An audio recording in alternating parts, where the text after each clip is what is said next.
Welcome back to the channel. You are watching Journey with Us. I am Tiffany Garside. I'm a copywriter and international marketing strategist.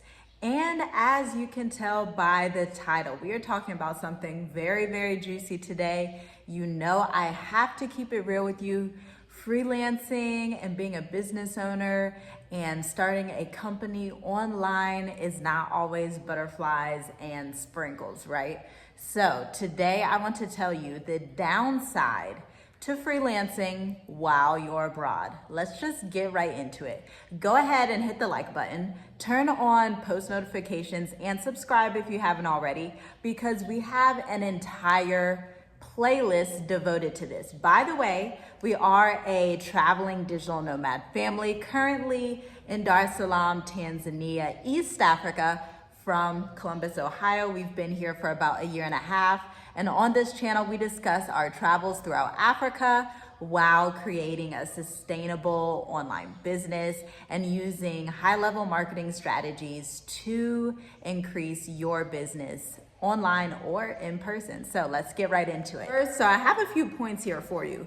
The first point is that client work times will not match up with your time. And so this is a struggle that people don't really think about. I thought about it briefly when I was still in America, but there's nothing like actually going through it. I'll tell you a short story. So when we landed here in Dar es Salaam, Tanzania, a year and a half ago, we actually were staying in a resort called the Landmark Hotel. And I remember staying up until 2 a.m. because 2 weeks before, I think it was, about 2 weeks before, I had signed a new client and they had team meetings at 2 a.m. East Africa time. So in the States, that was about 1 p.m. because I think that client was in Central Standard Time.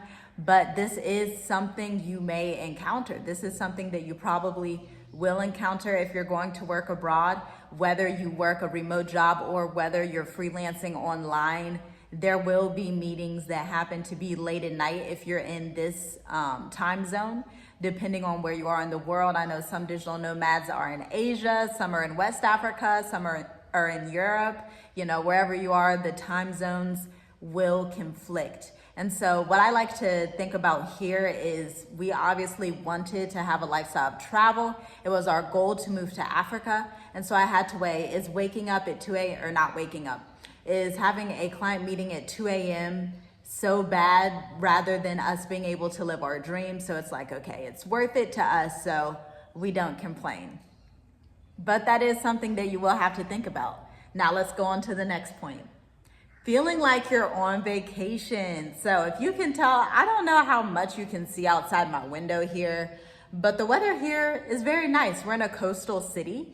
There's beaches, beautiful water, like the vibes are very like chill and like vacation style. And so sometimes I'm working and I'll get a message like, wanna go do this? And I'm like, yes and no. Yes, but I need to be working right now. It's great that I'm freelancing and so I can make my own schedule, but there are times when I go out to the beach or something, go out and do these activities, then I come home and I'm tired and I'm like, okay, I still have to do work. So there are times where you need to sacrifice for your business or your remote job. You're going to have to sacrifice and just say no. It's a struggle because the area that we're in Tanzania, Dar es Salaam, it's very, it's not too touristy, but it's very vacation-like. And so I just feel like I'm on vacation a lot of the time. And most of the time when you want to be a digital nomad and you want to travel Africa or travel anywhere else in the world, you're going to be somewhere that most likely has warm weather and beautiful views, and you want to get this travel itch and go explore more things.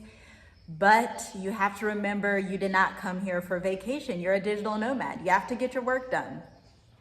So that's just, and it's not an inconvenience, it's just something that you have to think about and something to get used to. So the next one is software for handling invoices. Now, I knew a lot about payment gateways and software because I've been freelancing for 5 going on 6 years, right? And so I already had all that figured out before I came over here.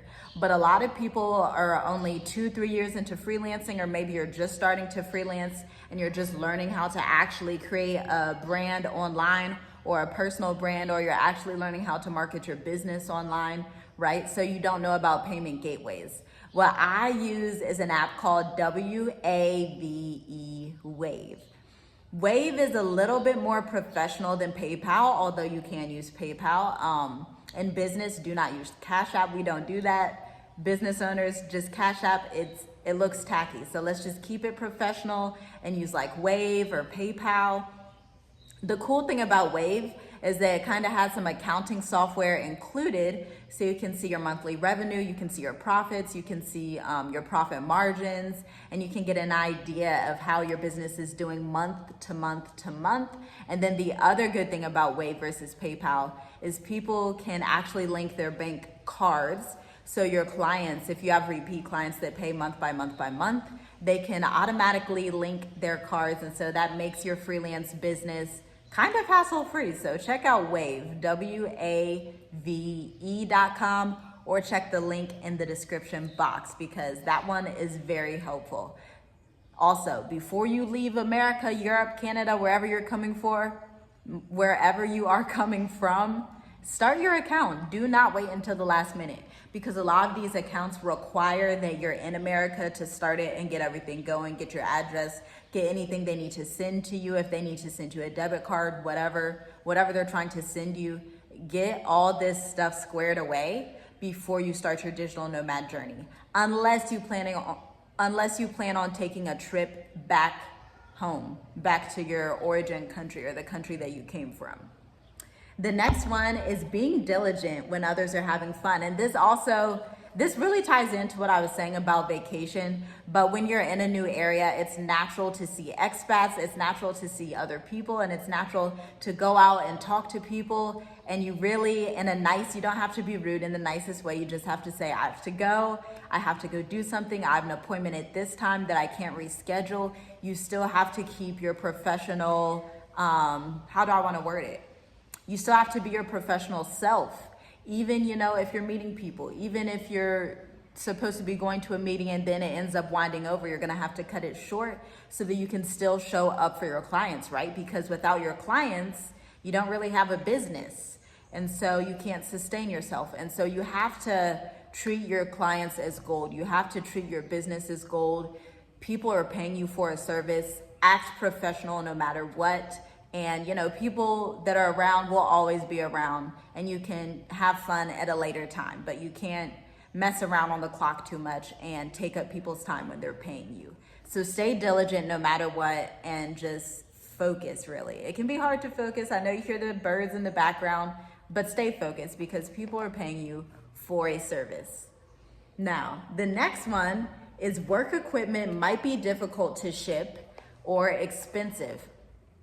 I haven't had to deal with this as a freelancer, but I'm becoming aware of it. I was talking to someone the other day that left from America about a year and a half ago, maybe about a year ago, and then they went back to get some work equipment for a new job, and now they're back here again. And so I realized that some jobs, online jobs, do provide like computers and different equipment they want you to have. When I started my freelance journey, I had clients that wanted to send me their products, their hair products, their skincare products, whatever products they had, so that I could take pictures of their content to do their social media strategy. I do not do social media strategy anymore, guys. I only do email marketing and copywriting and sales pages, so don't ask me about that. But in my beginning days, I did a lot of social media marketing and social media strategy, and they would offer to send their products so that I could take pictures, right? That's the only way to take pictures of someone's content. And so this is something that you need to think about as a digital nomad. If you're going to be a digital nomad social media manager, are you going to be working with like lawyers and realtors? Who are you going to be working with? Is it going to require that you take pictures of their content? If so, you may want to get in a different industry, which is why I like B2B, business to business. So you could work with realtors, dental offices, lawyers, insurance agents, people like that, business coaches, other marketing agencies, graphic designers, web designers, right? But if you're working with a product-based business, you really have to be careful, because 9 times out of 10, they may ask you to take pictures of their content, unless you're just writing for them or unless they already have pictures by a professional photographer, which that does happen. I have had clients like that. So just be clear in your communication and tell them where you're located. Be honest and keep it clear. That way everyone knows what they're getting into and you avoid a lot of hassles. Now, my final tip for you is to be able to balance family life. Now, we are a family of 6, as I said, in Dar es Salaam, Tanzania. So we have a 10-year-old, a 7-year-old, a 3-year-old, and a 6-month-old. 4 children. So that gets very busy. So you have to be able to balance your family life, your traveling, and the work you're doing as a digital nomad. So I would suggest blocking your time.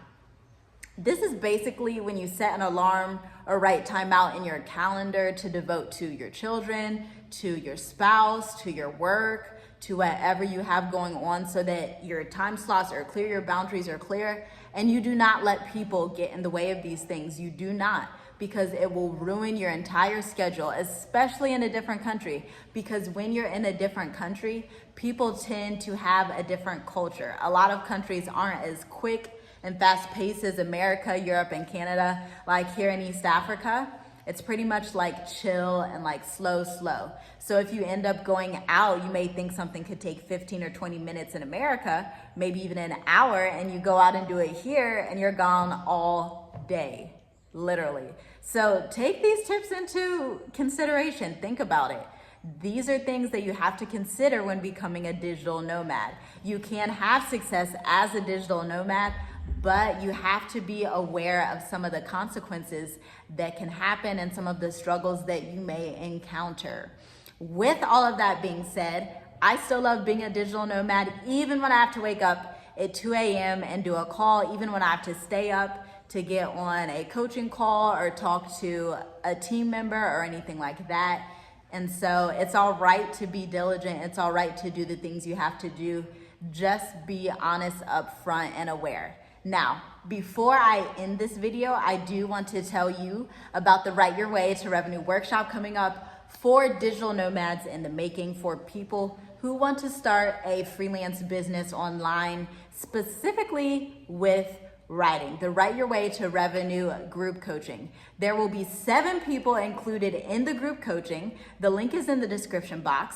This coaching is $87, and you will learn all of my frameworks in the past 5 years and working with over 200 businesses and seeing the back end of these businesses. I've seen what works when starting a freelance business, and I know what does not, because I had some struggles in my beginning days, and now I can teach you how to avoid those struggles. I will be telling you where to find remote jobs, how to create a graphic resume that's not like the boring black and white resume. This is the resume I use to get clients, to get gigs. And then I will also be showing you how to create your media kit. And then I will be giving you an introduction into making money with writing via blogging, copywriting, content writing, ghostwriting, and all of these incredible things. So if you need to make an extra $2,000 per month to up to $10,000 per month writing online, this is the workshop for you. Go ahead and visit the link in the description, and I will see you guys in the next video. Make sure you look at the Ignite Your Business playlist, because we literally have loads of videos on that playlist that you can use to start your online business and your life of freedom and travel abroad. See you next time.